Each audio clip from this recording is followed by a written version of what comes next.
Assalamualaikum warahmatullahi wabarakatuh. Perkenalkan, nama saya Yobi Risma. Saya dari kelompok 2 MPM 0204231199 dari kelas 4D Manajemen. Kali ini saya akan mempresentasikan terkait materi kami, yaitu manajemen risiko bisnis dalam konsep dasar dan jenis risiko. Konsep dasar manajemen risiko adalah sebuah proses sistematis untuk mengidentifikasi dan menilai dan mengendalikan risiko, yang mana jadi risiko konsepnya ini manajemen risiko digunakan untuk mengidentifikasi dan menilai mengendalikan risiko. Tujuannya adalah untuk meminimalkan dampak negatif risiko dan memaksimalkan peluang. Selanjutnya ada jenis-jenis risiko. Jenis-jenis risiko terdapat 8 jenis risiko, di mana terdapat risiko finansial. Risiko finansial merupakan potensi kerugian keuangan yang dapat dialami oleh individu, bisnis, atau lembaga. Di mana risiko finansial ini terdapat potensi-potensi yang kerugian keuangan yang dapat dialami oleh individu baik dari lembaga keuangan dan serta nilai aset.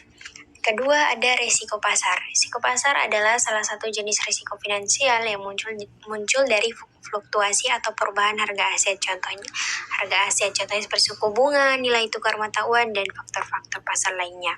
Ketiga, ada risiko operasional. Risiko operasional disebabkan oleh kegagalan atau kelemahan dari risiko operasional ini, di mana ada proses internal, sistem orang, dan kejadian eksternal, di mana ini dapat mempengaruhi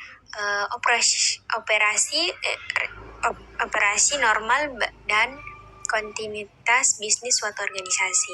Keempat, ada risiko reputasi. Risiko reputasi ini berkaitan dengan citra, image, dan persepsi baik di sebuah individu atau organisasi. Jadi risiko reputasi ini sangat berkaitan dengan organisasi dan baik dari individu maupun organisasi, di mana ada merek di mata halayak umum, pelanggan, pemegang saham, atau mitra bisnis, seperti citra, image,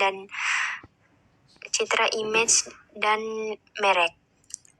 Keenam, ada resiko hukum dan kepatuhan. Risiko hukum dan kepatuhan ini merujuk pada potensi atau konsekuensi negatif yang mungkin dihadapi oleh sebuah organisasi akibat pelanggaran hukum atau kebijakan yang bersifat lokal, nasional, maupun internasional. Yang ketujuh yaitu ada risiko sumber daya manusia, di mana risiko sumber daya manusia ini berkaitan dengan kinerja, pengembangan, dan kesejahteraan karyawan. Dan risiko ini berpotensi menyebabkan kerugian atau memberikan dampak negatif akibat dari permasalahan yang terkait dengan karyawan, tim, budaya, dan organisasi, serta manajemen sumber daya manusia atau suatu organisasi. Yang kedelapan yaitu risiko proyek. Risiko proyek merupakan potensi kejadian yang dapat dipengaruhi tujuan proyek, baik itu mengancam kesuksesan proyek, mempengaruhi biaya, jadwal, kualitas, atau menciptakan ketidakpastian dan pencapaian hasil yang diinginkan. Jadi, risiko proyek ini sangat mempengaruhi tujuan-tujuan dari proyek-proyek yang mengancam kesuksesan proyek. Selanjutnya, manajemen risiko bisnis, model manajemen risiko bisnis. Ini mana terdapat definisi risiko bisnis. Risiko usaha adalah suatu bahaya atau akibat yang kemungkinan dapat terjadi pada keadaan sebuah usaha yang sedang berlangsung maupun situasi usaha yang akan datang. Jadi, risiko usaha ini situasi yang tidak kita kehendaki baik oleh para pelaku bisnis, namun risiko usaha ini sendiri selalu tidak bisa kita hindarkan. Kedua, ada tipe model manajemen risiko.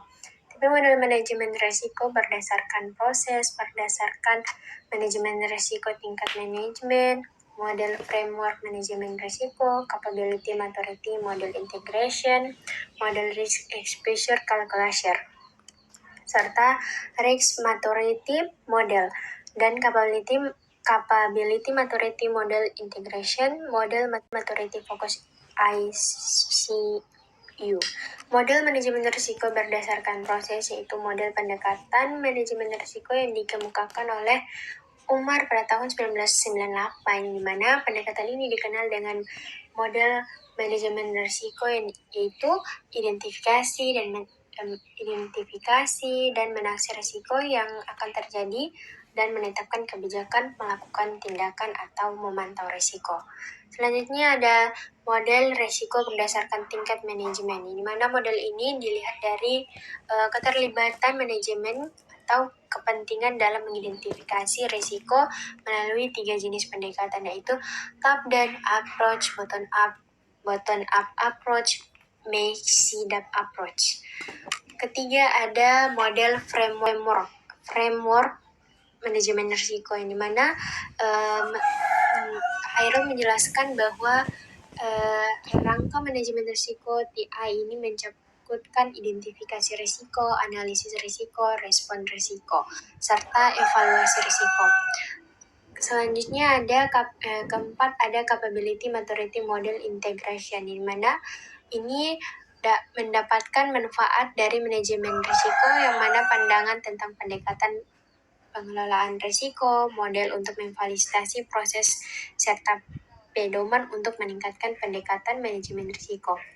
Kelima ada model Risk Exposure Calculation, di mana model yang paling ini adalah untuk mengelola risiko risiko kalkulator exposure risiko, yang mana digunakan untuk menilai tekanan atau tekanan-tekanan internal atau faktor-faktor internal yang menimbulkan peningkatan risiko, mengidentifikasi titik tekanan dalam 3 bidang, yaitu pertumbuhan, budaya, dan manajemen risiko manajemen informasi. Keenam ada Risk Maturity Model, di mana model ini dikemukakan oleh Hilson pada tahun 1997, yang memiliki 4 tingkat kematangan, baik dari yaitu naif, pemula, normalisasi, dan netral, yang diukur dalam 4 atribut, baik budaya, proses, pengalaman, dan aplikasi. Jadi model ini itu digunakan untuk mengukur tingkat kematangan suatu model yang digunakan dalam risiko bisnis, itu baik yang dimana digunakan tuh ada budaya, proses, dan pengalaman, dan aplikasi. Setelah itu ada Capability Maturity Model Integration. Model ini memiliki visibilitas yang luas, yang mana berasal dari Software Engineering Institute of Carnegie Mellon University. Jadi model ini dideskripsikan dalam 6 level, yaitu kemampuan dan kematangan disebut dari peringkat 0, peringkat 1, peringkat 2, peringkat 3, peringkat 4, peringkat 5. Nah, di mana peringkat ini digunakan untuk dilakukan. Kalau yang peringkat 0 itu di mana itu ini menilai manajemen risikonya, itu model manajemen risikonya itu kemampuan dan kematangan. Kedua, yang ke peringkat 1 dilakukan. Setelah itu di peringkat kedua dikelola, peringkat ketiga didefinisikan, peringkat keempat dikelola secara kuantitatif, dan peringkat kelima itu pengoptimalan. Selanjutnya yang ke-8 yaitu model maturity focus ISO 3000, yaitu model kematangan, di mana maturity adalah suatu alat menuju cara berbisnis yang mana makin terorganisir dan sistematis, serta melibatkan orang, organisasi, dan proses. Jadi model ini sering ditemui dalam konteks pengelolaan data, keamanan informasi, dan pengelolaan proyek. Media sosial. Aplikasi media sosial adalah suatu proses bisnis fenomenal abad ini adalah bisnis secara online, atau disebut juga elektronik bisnis atau e-bisnis. Jadi menurut peneliti Grafen 2015 mengatakan bahwa bisnis adalah melakukan kegiatan bisnis utama dengan cara mempergunakan teknologi informasi secara terpadu dalam rangka memproses dan mengkomunikasi informasi. Jadi Menurut Graven ini, bisnis adalah suatu kegiatan utama yang mempergunakan teknologi informasi secara terpadu dalam rangka memproses dan mengkomunikasikan informasi. Kedua, manfaat aplikasi sosial media, yaitu ada beberapa manfaat, yaitu e-commerce, yang mana digunakan dalam berbisnis. E-commerce ini merupakan suatu proses pembelian dan penjualan produk, jasa, dan informasi yang dilakukan secara elektronik dengan memanfaatkan manajemen risiko bisnis di era digital jejaring komputer. Salah satu jaringan yang digunakan seperti internet. Ketiga, ada risiko bisnis pada aplikasi media sosial, di mana terdapat dari dua sudut pandang, yaitu dari sudut pandang produsen dan dari sudut pandang konsumen. Ini mana sudut pandang produsen ini bahwa dalam survei yang dilakukan terhadap Deloitte Access Economic bahwa terdapat 437 UMKM di Indonesia. Keterlibatan UMKM secara digital dapat dibagi dalam 4 kelompok, yaitu bisnis offline 36%, bisnis online. UMKM secara digital dapat dibagi dalam 4 kelompok, yaitu bisnis offline 36%, bisnis online 37%, bisnis online menengah itu 18%, dan bisnis online lanjutan 9%. Dari sudut pandang konsumen, menurut Pavlov dan Given tahun 2002, bahwa faktor yang sangat penting untuk mempengaruhi minat pembelian online adalah faktor kepercayaan.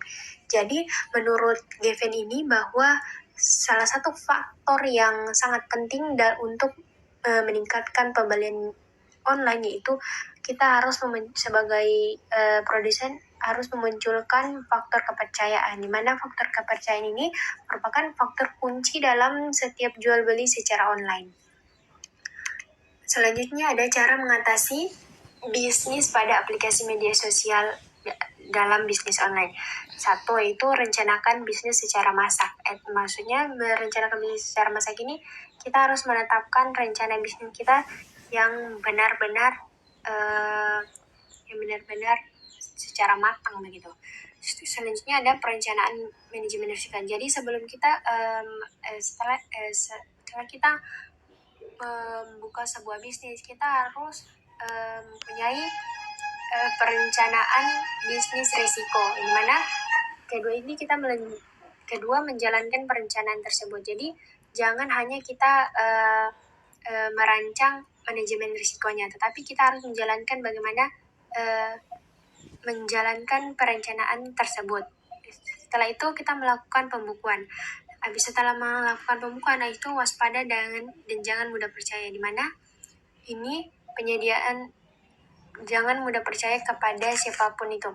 Selanjutnya, penyediaan stok dalam jumlah yang tepat,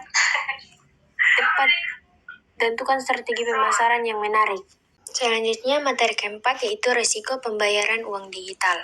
Definisi uang digital. Mata uang digital merupakan suatu nilai yang diterbitkan oleh pengembangan swasta dan didenominasi oleh nilai yang ditentukan oleh pelaku atau pengembangan tersebut. Jadi, mata uang digital ini dapat diperoleh, disimpan, atau diakses dan digunakan untuk transaksi secara elektronik. Contohnya seperti kripto, Bitcoin. Ada dasar-dasar hukum dalam uang digital, di mana itu kebutuhan atau motivasi suatu negara dalam pengembangan uang digital tergantung pada kondisi ekonomi, kebutuhan gaya hidup, dan dari warga negaranya. Kedua itu Undang-Undang Republik Indonesia nomor 7 tahun 2011 tentang mata uang. Ketiga itu Peraturan Pemerintah Republik Indonesia nomor 82 tahun 2012 tentang penyelenggaraan sistem dan transaksi elektronik. Ketiga itu Peraturan Bank Indonesia nomor 18 /40 PBI 2016 tentang penyelenggara pemrosesan transaksi pembayaran.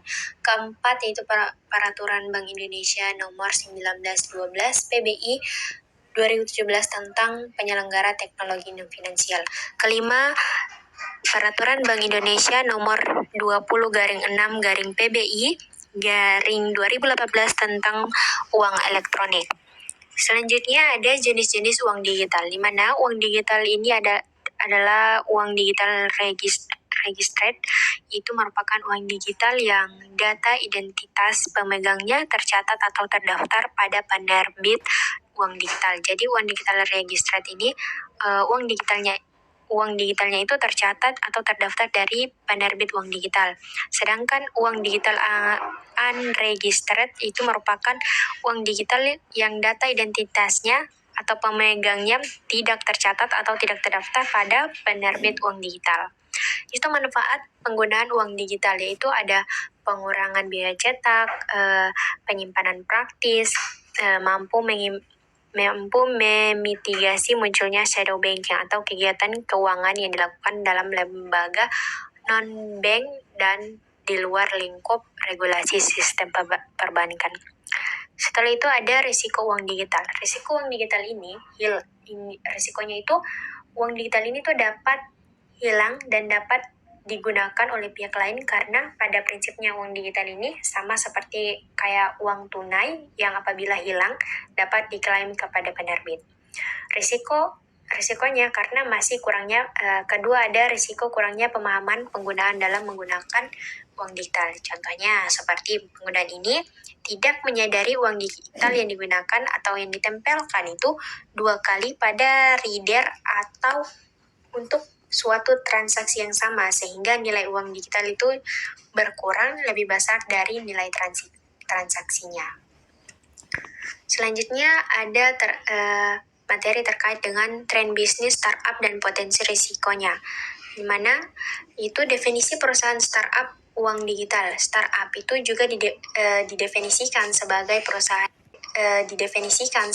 perusahaan skala kecil atau perusahaan baru dan independen yang didirikan oleh beberapa individu, di mana mereka ini pendiri juga ikut bekerja di dalam perusahaan tersebut. Kedua ada tren perusahaan startup. Jadi tren startup ini berfokus pada solusi lokal teknologi berkelanjutan dan AI, itu ada juga pertumbuhan e-commerce, fintech, dan startup kesehatan juga menjadi fokus. Jadi startup kesehatan itu juga menjadi fokus utama. Selanjutnya ada startup dan potensi kerugian. Startup dan potensi kerugian ini yaitu startup yang tidak dilepaskan dari faktor-faktor yang adanya pertumbuhan market baru, akses kepada teknologi, dan sumber permodalan. Selanjutnya ada sumber masalah bisnis startup, itu satu, kesalahan dalam memahami adanya permintaan. Jadi bisnis startup ini biasanya terdapat kesalahan-kesalahan yang mana mereka itu kurang memahami permintaan konsumen. Kedua itu ada terjebak dengan kecepatan, itu di mana mereka terjebak dengan kecepatannya teknologi itu, sehingga mereka kurang meminimalisir.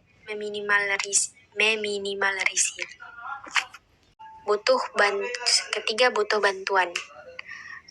Mungkin itu saja presentasi dari saya. Wabillahi taufiq walhidayah. Wassalamualaikum warahmatullahi wabarakatuh.